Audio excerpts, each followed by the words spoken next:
Okay, this is problem number 8, and in this problem, what you have going on is a person is standing on a roof, and they are going to be launching an object off of the roof, okay? And we have a bunch of questions that we want to answer about this particular situation. Some things that we know that the initial angle that they launch is 37 degrees. So we have an angle of 37 degrees. We know that the initial velocity that it's launched at is 60 meters per second. So there is an initial velocity of 60 meters per second. And from all of our experience, we know that there is a v initial x and a v initial y component to that, and we can go ahead and calculate those. And you know that v initial x is v initial times the cosine of theta. I expect you to show that work, but I'm just going to get the value. It's 48 meters per second. And v initial y, I also expect you to show the work is v initial times the sine of theta. That comes out to be 36 meters per second. So I know those terms, okay?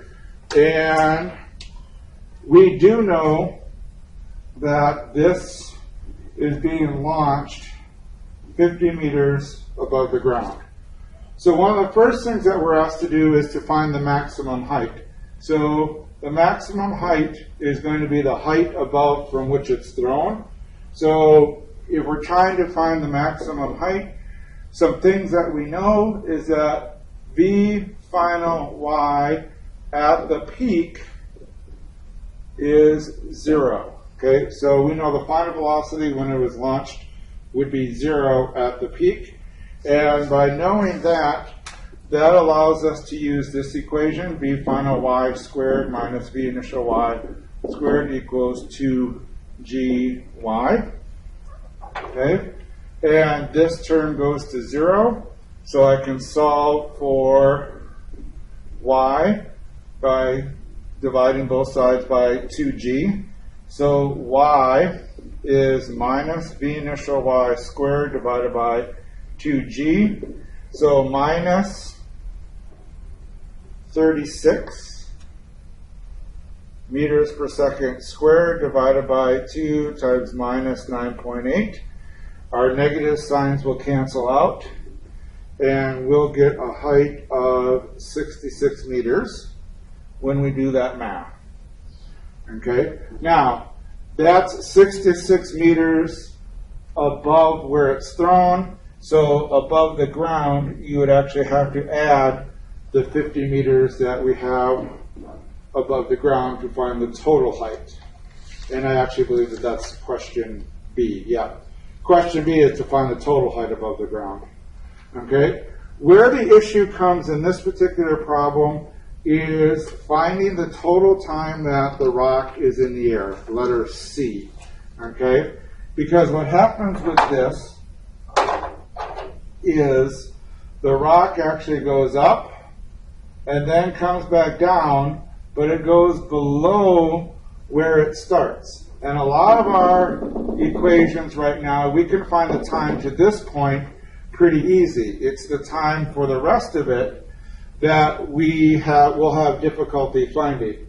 So I'm going to show you a method to find the time directly. Okay, so I'm on letter C, and we're trying to find the total time that the rock is in the air. I'm just going to quick draw a real quick picture here, smaller picture. There are a couple of different ways to solve this particular problem, but if we go with physics, okay, that's going to be the easiest way if we understand and put the numbers in correctly. So what we're actually going to do is use the equation y equals v initial y t plus 1/2 gt squared. Okay? You do end up with a quadratic on this particular one, and there's no way around it. But we do know what y is. Y is actually minus 50 meters, because what happens is we end up 50 meters below where we start. Okay? Now, v initial y is going to take care of the physics part of this, because it's a positive 36 meters per second. Okay? So even though we're ending below, okay, the physics is going to take care of that, because we're having a positive velocity here. So we're just going to put our values in here. So I have minus 50 equals 36t. And then hopefully we're getting used to the fact that 1/2 gt squared is minus 4.9 t squared. Okay, just something good to get into the habit of. All right, so this is our quadratic that we're going to deal with. And I hate dealing with negatives.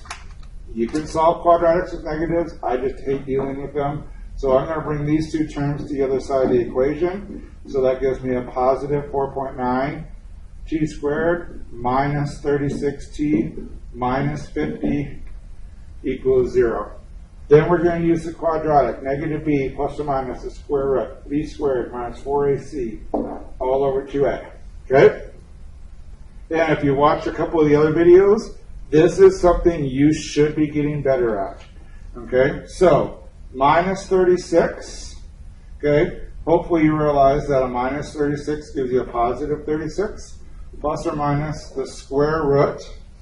Okay? Now, again, this b term is squared. So if I have a negative number that I'm squaring, hopefully you realize that a negative and a negative is a positive. So I'm just going to drop the negative sign. So 36 squared minus 4 times a times c, which is a minus 50. Okay? And all of that is going to be over 2a, which is 9.8.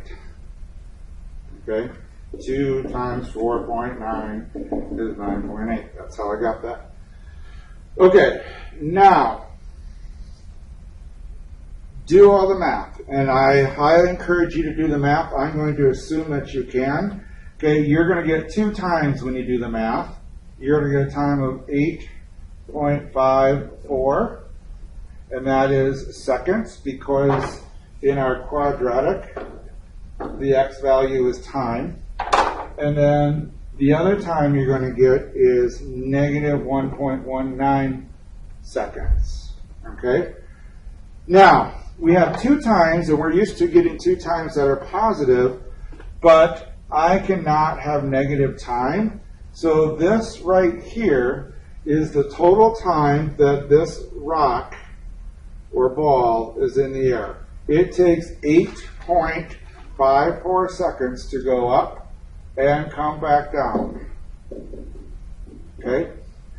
So just using this equation, okay, that's how we got this all in one shot. Other alternatives, you could actually find the time that it takes to go from here to here. You could find this time, and then you could find the time that it takes to go from there to there, okay, from top to bottom. And you could add them together, okay? But that's a little bit more challenging. So that is your total time in the air. Okay? Now, letter D, calculating how far from the building does it travel. Well, that is just x equals v initial times the cosine of theta times time.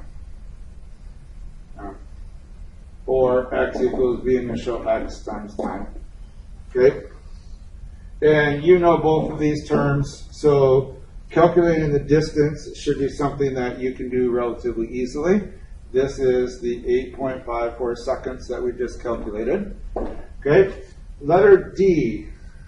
No, sorry, letter E. Letter E is to determine the vertical components and the horizontal components of the rock when it strikes the ground. Okay? So, as this rock goes up and comes down, right here, it's going to have horizontal component and a vertical component. Okay? One of the things that we should remember is that the horizontal component never changes. So we actually already know the horizontal component is what we calculated initially, which was the initial x. So we know that that's 48 meters per second. What we don't know is what is v final y, okay? So we don't know the y component, but you can use v final y equals v initial y plus gt. And if you watched one of the previous videos, one of the things that you know is that these are components. In our equation, we're never actually calculating actual velocity. We are only calculating components. Okay? So if I know the time, which I do know, if I know that, we can calculate this. Okay? So v final y is v initial y, and v initial y is 36 meters per second minus, or actually, well, I'll just do plus, minus 9.8 times the time of 8.54 seconds. And when we calculate that, what we get is a minus 47.7 meters per second. And that minus should make sense because we are going down. Okay? Now, this next question is usually the hardest part of all this. Okay? Letter F wants you to determine the actual velocity when it strikes the ground. So if you look at this point right here, what you have are the two components of velocity. You have Vx, and if I add to that Vy, then this right here, this resultant vector, is the actual velocity. So V actual. And since I know this is 48 meters per second, and this is minus 47.7 meters per second, and by the way, it is just a coincidence that they are very close to each other, I can find this by using the Pythagorean theorem.